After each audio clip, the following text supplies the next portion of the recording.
প্রয়াগরাজ কুম্ভমেলার জাঁকজমকপূর্ণ আয়োজন চলছিল।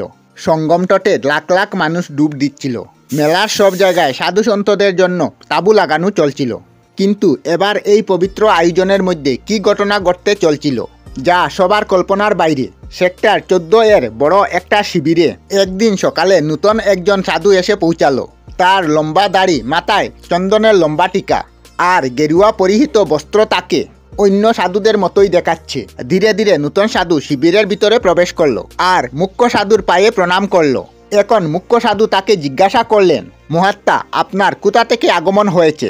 তখনই নূতন সাধু হাত জোড় করে বলল, মহারাজ, কাশী থেকে এই সঙ্গমে এসেছি সাধনা করার জন্য। মুখ্য সাধু মাথা নাড়িয়ে বললেন, খুব ভালো সিদ্ধান্তটা, এটা পবিত্র ভূমি, এখানে আরামে থাকতে পারবেন। সাধু শিবিরের এক কোণে বসে পড়লেন। নিজের ঝুলি থেকে ভস্ম আর চন্দন নিজের হাতে লাগিয়ে ধ্যানে বসে পড়লেন। বাকি সাধুরা তার দিকে বেশ ধ্যান দিচ্ছিলেন না, কারণ কুম্ভমেলায় প্রতিদিন এই নতুন নতুন সাধুদের আনাগুনা লেগেই আছে। দিনভর এই নতুন সাধু অন্য সাধুদের সাথে সাধারণভাবেই সময় কাটাতে লাগলেন। সকাল সকাল গঙ্গা স্নান করে ফেলতেন, দিনভর প্রবচন শুনত আর রাত হতে না হতেই ধ্যানে লীন হয়ে যেত। কিন্তু গভীর রাত হতেই এই সাধুর ব্যবহার বদলে যেত।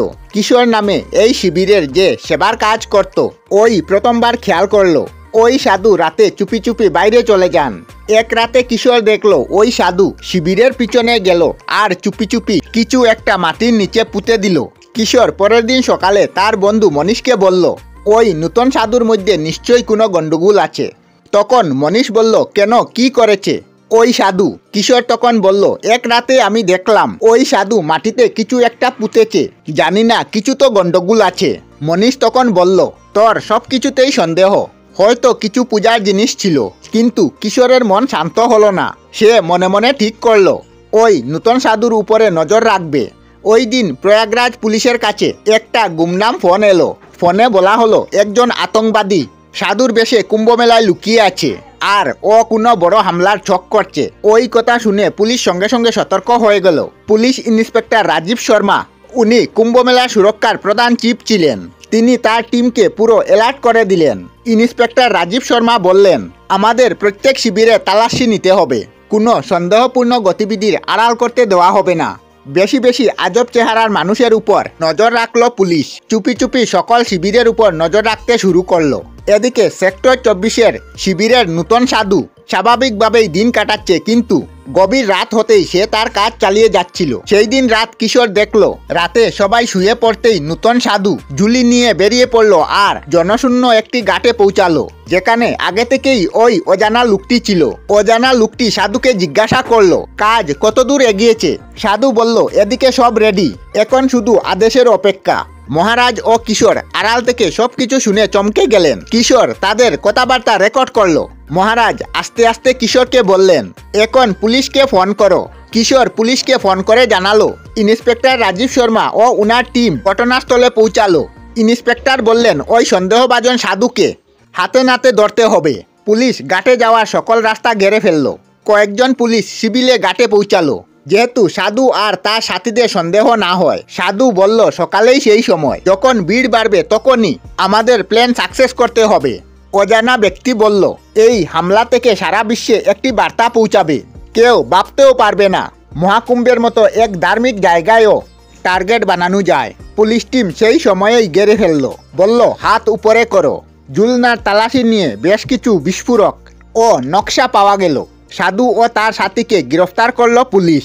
তদন্ত করে জানা গেল ও একটা আন্তঃরাষ্ট্রীয় আতঙ্কবাদী সংগঠনের সদস্য। সে সাধু নয়, তার আসল নাম আয়ুব খান, ভারতে অনেক বছর ধরে লুকিয়ে আছে। ইন্সপেক্টর রাজীব জিজ্ঞাসা করলেন, তোমাদের মতলব কি ছিল? মহাকুম্ভের মতো পবিত্র জায়গাকে কেন টার্গেট বানালে? এখন আতঙ্কবাদী আয়ুব বলল, ভিড়ের ভয় সব থেকে বড় হাতিয়ার। আমাদের ইচ্ছা ছিল এখানে এমন একটি হামলা করা যা পুরো দেশকে কাঁপিয়ে দেবে। বিশ্বের কাছে ভারতের ইমেজ নষ্ট হবে। আমরা আমাদের কল্পনায় ব্যর্থ হয়েছি। পরের দিন প্রয়াগরাজ পুলিশ মিডিয়ায় জানায়, প্রয়াগরাজ কুম্ভমেলায় একটা বড়সড় আতঙ্কবাদী হামলা হতে চলছিল। ইন্সপেক্টর রাজীব শর্মা বললেন, আমরা কিশোর ও মহারাজের কাছে আন্তরিকভাবে কৃতজ্ঞ।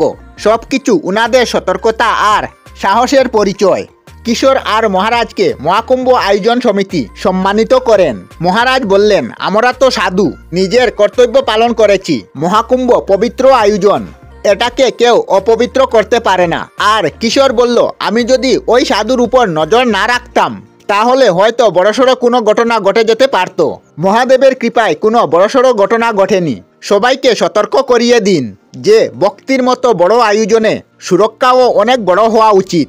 এই ঘটনার পর মহাকুম্ভের আয়োজকরা এবং সুরক্ষা এজেন্সি সুরক্ষা ব্যবস্থাকে আরও মজবুত করে দেয়।